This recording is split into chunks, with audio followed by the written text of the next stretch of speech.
सिर्फ 4 महीने पहले मंजू की शादी हुई थी।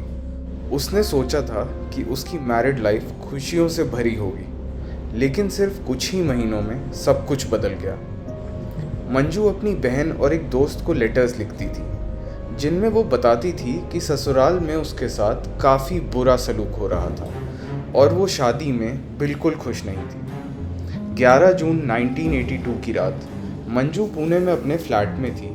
अगली सुबह बेडरूम में उसकी लाश मिलती है। पोस्टमार्टम में पता चला कि उसकी मौत पोटेशियम साइनाइड पॉइजनिंग से हुई थी। प्रोसिक्यूशन की स्टोरी थी कि मंजू का मर्डर उसके ही हस्बैंड शरद ने पोटेशियम साइनाइड देकर किया था। लेकिन प्रॉब्लम ये थी, किसी ने मर्डर होते हुए नहीं देखा था।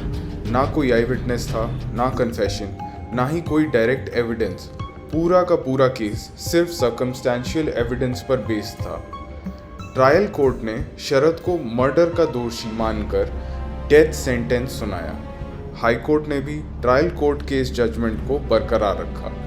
लेकिन जब यह केस सुप्रीम कोर्ट पहुंचा, सब कुछ बदल गया। सुप्रीम कोर्ट ने कहा, सिर्फ सर्कमस्टेंशियल एविडेंस के बेसिस पर कन्विक्शन तभी हो सकती है जब ये 5 कंडीशंस पूरी हों।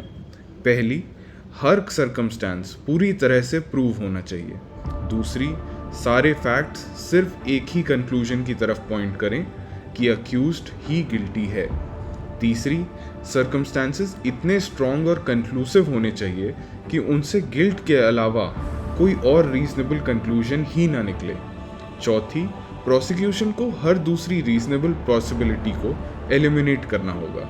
और पांचवी, पूरी चेन ऑफ एविडेंस इतनी कंप्लीट होनी चाहिए कि उसमें एक भी मिसिंग लिंक ना हो।